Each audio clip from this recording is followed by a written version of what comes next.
데살로니가전서 4장 9절 말씀 다 같이 한 목소리로 받들어 읽도록 하겠습니다. 형제 사랑에 관하여는 너희에게 쓸 것이 없음은 너희들 자신이 하나님이 가르치심을 받아 서로 사랑함이라. 아멘. 하나님의 가르치심을 받아서 우리는 믿음으로 회개하고 하나님의 은혜 가운데 나아가는 법을 배워야 됩니다. 믿음으로 회개함으로 죄와 사망의 권세를 이기고 승리하는 법을 배워야 됩니다. 이 사랑의 문제도 마찬가지입니다. 그래서 믿음으로 회개한다는 것은 기본적으로 내 자신의 문제를 해결하는 것입니다. 우리가 이제 여러 가지 문제들을 생각할 때 이제 외부에 어떤 문제가 있다. 그러니까 근데 나는 그걸 할 수 없다. 그 문제가 나에게 있는 게 아니라 외부에 어떤 문제가 있기 때문에 그 외부의 문제가 해결되지 않으면 나는 어쩔 수 없다. 우리가 이런 불신에서 벗어나야 됩니다. 그런 불신은 우리의 불순종을 사실은 합리화하는 것입니다. 회개는 문제가 나에게 있다. 그 외부에 문제가 없다는 걸 이야기하는 게 아닙니다. 외부에 문제가 있지만 문제가 나에게 있다. 내가 하나님의 가르치심을 받아 믿음으로 성장하면 된다. 같은 문제라도 내가 믿음으로 성장하면은 하나님께서 주시는 성령의 지혜와 능력을 얻으면은 그 인도하심을 따르면은 외부의 문제를 내가 초월하고 이기고 승리할 수 있다. 우리가 이것을 믿어야 됩니다. 그래서 계속 우리의 삶의 문제들 가운데에서 우리가 계속 그 가르침을 받아서 그러한 문제들을 해결할 수 있는 그러한 능력을 우리가 키워가야 됩니다. 그게 바로 믿음의 성장이고, 그래서 믿음으로 어떻게 하나님의 능력에 도우심을 받아서 하나님의 능력을 힘입어서 내가 그 문제들을 해결할 수 있는지 배워야 됩니다. 마치 우리가 이제 학생들이 공부할 때도 보면 이제 수학이 어렵다고 하잖아요. 근데 이제 배우면서 그 어려운 문제들을 이제 푸는 법을 배우고 그러면서 더 어려운 문제도 풀 수 있게 되고 이제 그런 것처럼 그렇게 우리가 성장해야 된다는 거죠. 그래서 뭐 수학 문제뿐만 아니라 사람들이 이제 하는 많은 문제들도 그런 아직 해결되지 않은 문제들을 가지고 연구를 하고 그래서 어떻게 하면 그 문제를 해결할 수 있을까? 딱 그 문제를 이제 풀어가는 과정이죠. 그래서 이 문제를 풀어가는 과정에서 우리가 하나님의 가르침을 받아서 그렇게 그 문제들을 풀어가는 법을 배워야 된다는 거죠. 내가 그렇게 배울 생각을 해야 되는 거예요. 문제가 있는데 내가 뭐 능력이 없어서 그러니까 문제가 해결돼야 되지. 내 문제는 해결할 수 없다. 우리가 이렇게 생각하면 안 되죠. 우리의 불신은 외부의 문제는 문제라고 생각하면서 내가 지금 능력이 없는 문제 이것을 문제라고 생각 안 하는 거죠. 그럼 문제라고 생각하는겠지만 또한 그 문제를 하나님의 가르치심을 받아서 해결할 수 있다. 우리가 이렇게 믿어야 되는데 그렇게 제대로 믿지 않고 그렇기 때문에 우리가 회개하지 않고 그렇게 머물러 있을 때가 많습니다. 내가 하나님의 가르치심을 받으면은 우리가 세상에서도 그 교육을 받으면은 어떤 능력이 생기는 것처럼 하나님의 가르치심을 받는다는 것은 하나님의 능력을 힘입는 거죠. 말 그대로 나는 할 수 없지만 그러나 내가 성령의 능력을 힘입어서 하나님의 능력을 믿고 의지함으로 내가 어떻게 그 문제를 해결할 수 있느냐 이제 이렇게 우리가 접근해야 되는 것입니다. 그것이 바로 믿음이죠. 그래서 사도 바울은 거기에 대해서 이렇게 잘 이야기를 하고 있는데 이 빌립보서 4장 13절에서 내게 능력 주시는 자 안에서 내가 모든 것을 할 수 있느니라 라고 이야기했습니다. 우리가 잘 아는 이 유명한 말씀인데, 근데 그 앞에 보면은 4장 12절 말씀에서 그 능력이란 게 뭐냐? 나는 비천에 처할 줄도 알고 풍부에 처할 줄도 알아. 모든 일, 곧 배부름과 배고픔과 풍부와 궁핍에도 처할 줄 아는 일체의 비결을 배웠노라. 이 뭐라고 얘기한 거야? 배웠다 그러죠. 비결을 배웠다. 그 무슨 비결이냐? 외적인 상황이 내가 뭐 풍부하든 배부르든 배고프든 궁핍하든 그 어떤 상황에 처하더라도 나는 자족하는 것을 배웠다. 그래서 내가 하나님께서 주시는 능력 안에서 내가 어떤 상황에서도 내가 만족하고 항상 기뻐하고 범사에 감사할 수 있는 그런 법을 배웠다는 거죠. 우리가 이 말씀에 대해서 우리가 좀 실망할 수도 있어요. 아유 뭐 내게 능력 주시는 자라서 내가 모든 것을 할 수 있다. 이러면은 말 그대로 그 이렇게 모든 것이 이렇게 잘 되어야 되는데 그런 능력을 생각할 수도 있어요. 근데 그게 아니고 뭐 배고프고 비천하고 뭐 궁핍하고 그런데도 처할 줄 아는 비결을 배웠다. 이러니까 우리가 실망할 수도 있습니다만 여기서 중요한 것은 그 자체에 무조건 뭐 그런 상황 자체에 머물러 있다는 것을 이야기하는 거예요. 그냥 소극적으로 그런 상황 가운데도 나는 기뻐하고 감사하고 그런 상태에 머물러 있다. 이런 단순히 어떤 그 수동적인 차원을 이야기하는 게 아닙니다. 사도 바울이 이렇게 이야기하는 것은 그런 상황 가운데에서도 내가 그런 어떤 외적인 환경 때문에 내가 하나님께서 주시는 기쁨과 평안과 감사를 잃어버리지 않을 수 있는 능력을 배웠다는 거죠. 그리고 그런 능력과 그런 어려운 상황 가운데서도 그런 어려운 상황을 극복할 수 있는 바로 그런 법을 배웠다는 거죠. 그러니까 환경이 바뀌는 것은 그 다음 문제예요. 뭐 바울도 보면은 여러 가지 사도행전에서 보면은 뭐 심지어 뭐 돌에 맞아서 뭐 죽은 것처럼 그런 상황까지 간 적도 있었죠. 그런 상황에서 하나님께서 능력을 주시니까 어떻게 돼요?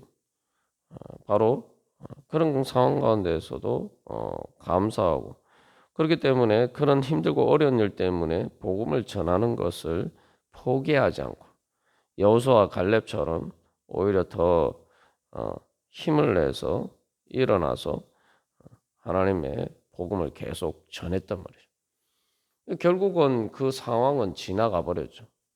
바울 자신이 말 그대로 돌에 맞아서 육신이 죽은 것처럼 되는 그런 상황에서 결국은 다시 일어나서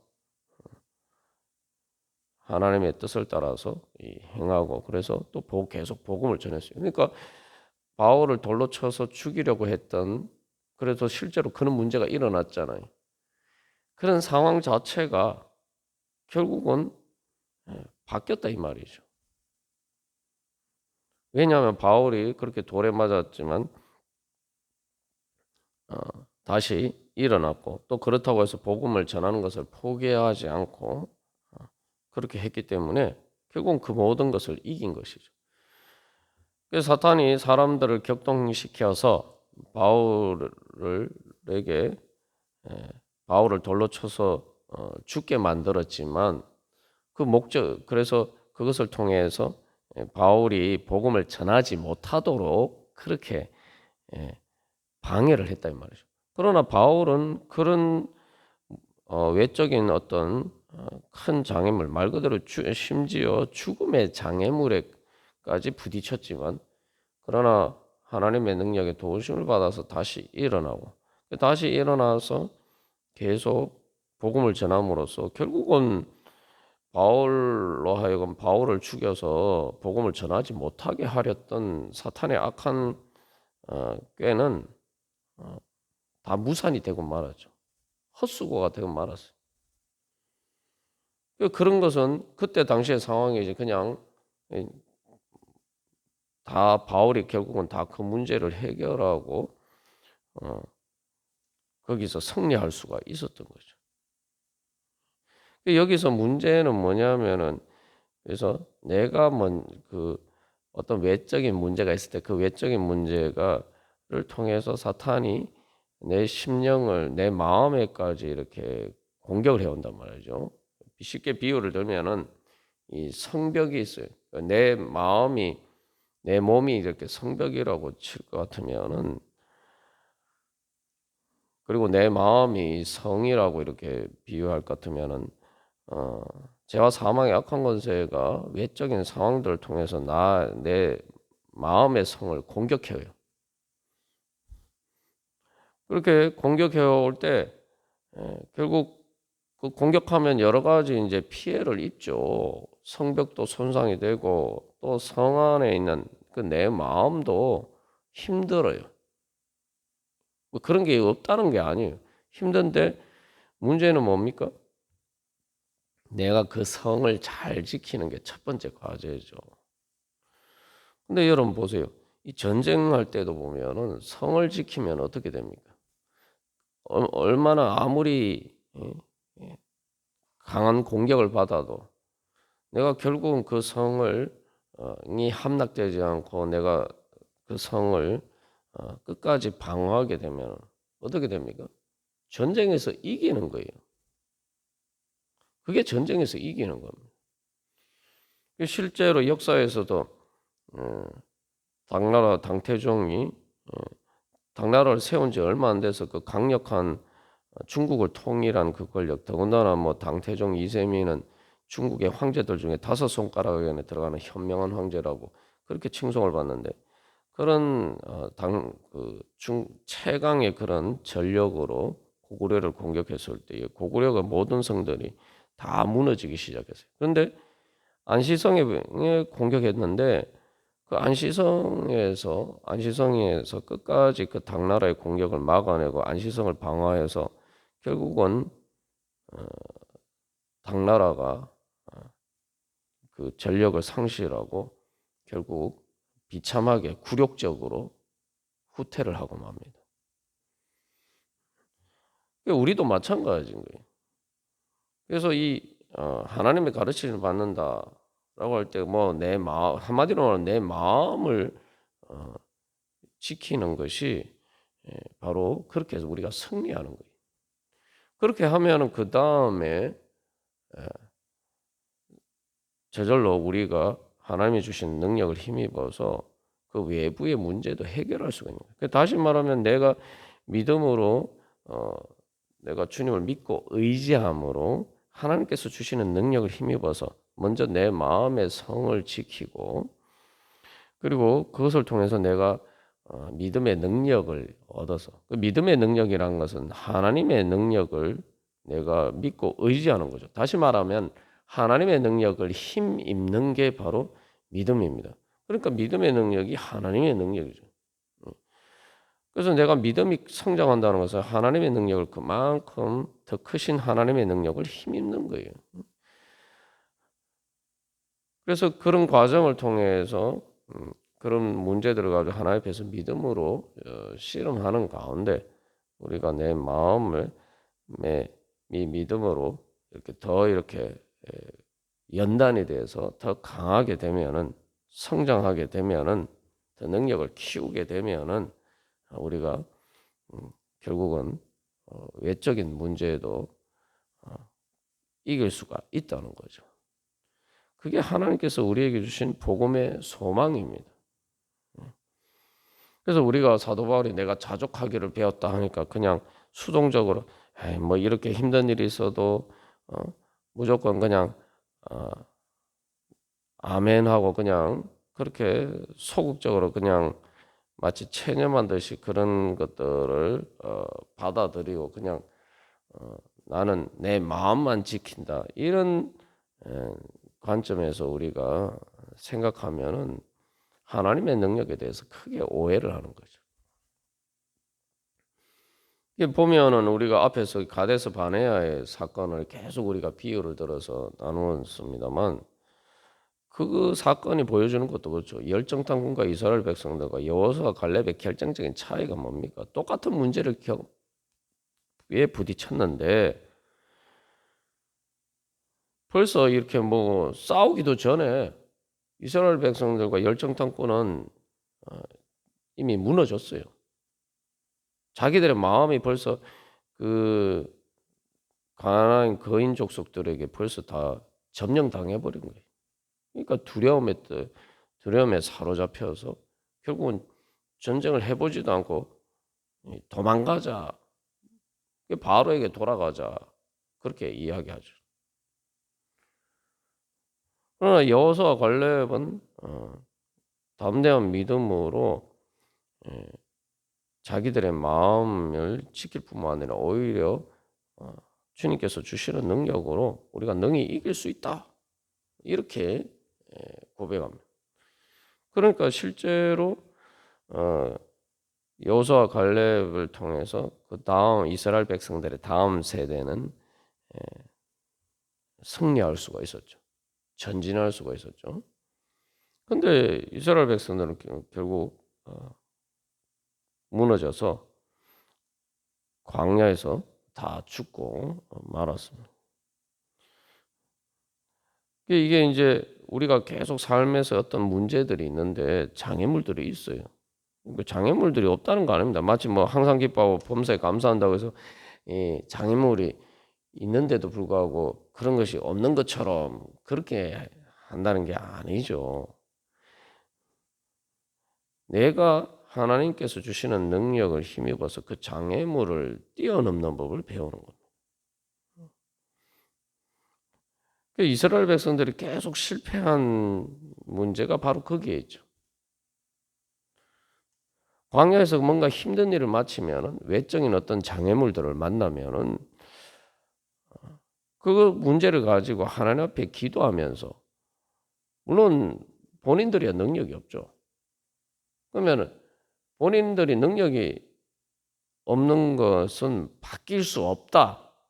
이렇게 생각하는 게 이게 문제라는 그게 바로 불신이 하나님께 대한 불순종을 그냥 정당화 합리하는 것뿐입니다. 내가 능력이 없으니까 어쩔 수 없다. 그러면 우리가 도대체 하나님을 믿고 의지할 이유가 어디에 있습니까? 믿음이라는 게 가장 기본적으로 무슨 의미인지 우리가 항상 잊고 살아갈 때가 많아요. 그래서 믿음이 저 사람 믿음이 좋다 이렇게 하면 뭔가 대단한 능력이 있는 나와는 다른 능력이 없고 나는 저 사람하고 그 믿음이 좋은 사람하고 틀리기 때문에 나는 그런 믿음을 가질 수 없는 것처럼 마치 무슨 믿음이 우리가 뭐 공부를 잘하고 어떤 재능이 있고 이런 것처럼 그렇게 선천적으로 주어지는 것이기 때문에 뭐 내가 믿음이 없는 거는 뭐 바꿀 수 없는 그런 문제인 것처럼 자꾸 우리가 생각해요. 그거는 내가 주님을 믿지 않는 것을 그냥 나의 불신을 정당하고 합리화하는 핑계일 뿐이에요. 핑계요 변명일 뿐이에요. 왜냐하면 믿음이라는 것은 하나님이 주시는 것이고 하나님이 성령님을 통해서 우리에게 믿음의 씨앗을 주셨어요. 예수님을 믿는 사람이면 누구나 똑같이 다 주셨어요. 뭐 내가 받은 믿음하고 다른 사람이 받은 그 성령님을 통해 선물로 받아서 그 믿음의 씨앗이 다른 씨앗이 아닌 거예요. 다 똑같은 씨앗이에요. 뭐 또 똑같은 하나님의 우리가 비유로 들면은 유전자와 같은 것이. 내가 개발하면은 얼마든지 성장할 수가 있는 건 문제. 근데 마치 뭐 하나님이 나한테는 작은 그 믿음을 주시고 다른 사람한테는 뭐 큰 믿음을 주신 것처럼 그래서 뭐 나는 어쩔 수 없는 것처럼 그런 식으로 나의 불신을 합리화할 때가 많습니다. 믿음은 그게 아니죠.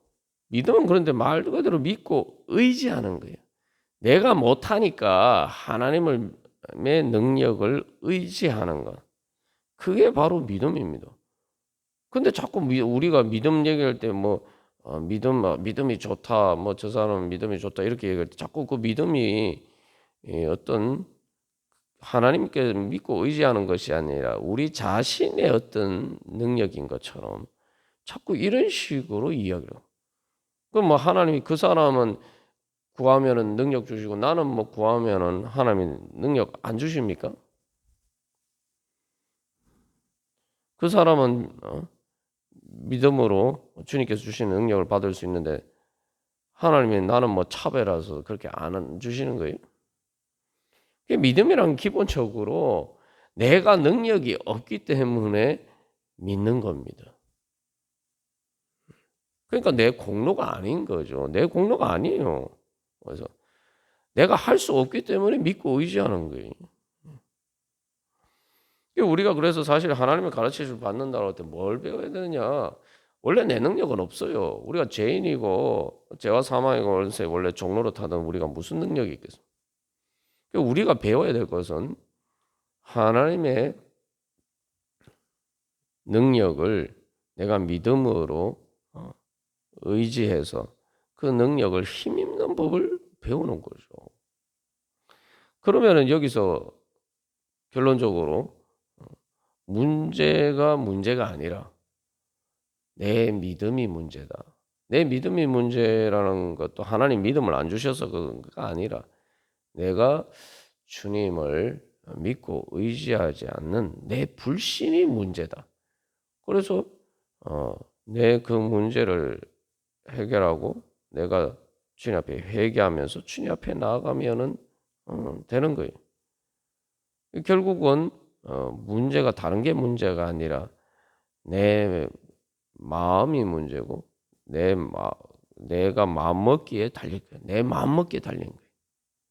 하나님이 있는 믿음이라는 것은 바로 그런 문제입니다. 하나님께서 내가 할 수 없는데 하나님께서 능력을 주시니까 내가 그 하나님의 능력을 믿고 의지하면 되기 때문에 말 그대로 하나님의 은혜로 주시기 때문에 내가 그것을 받기만 하면 된다 이 말이에요. 그것을 받느냐? 내 마음에 달려 있어요. 내가 받고자 하면 받는 거예요.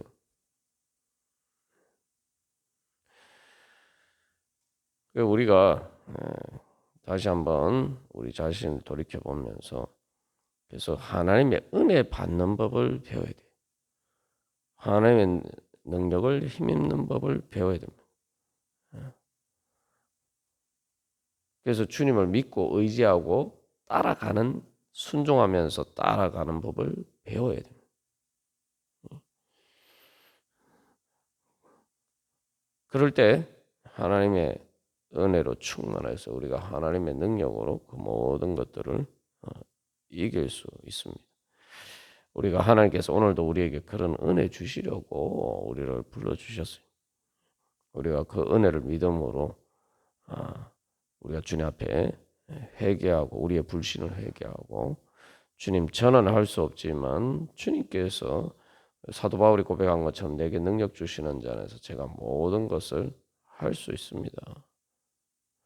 주님 믿음으로 주님 앞에 나아가오니 주님 도와주시고 성령의 지혜와 능력으로 주장하여 주시고 그래서 하나님의 능력을 힘입어서 주님 승리하여서 하나님의 뜻을 이루어가고 하나님께 영광 돌리게 하여 주시옵소서. 우리 함께 기도하면서 나아가겠습니다.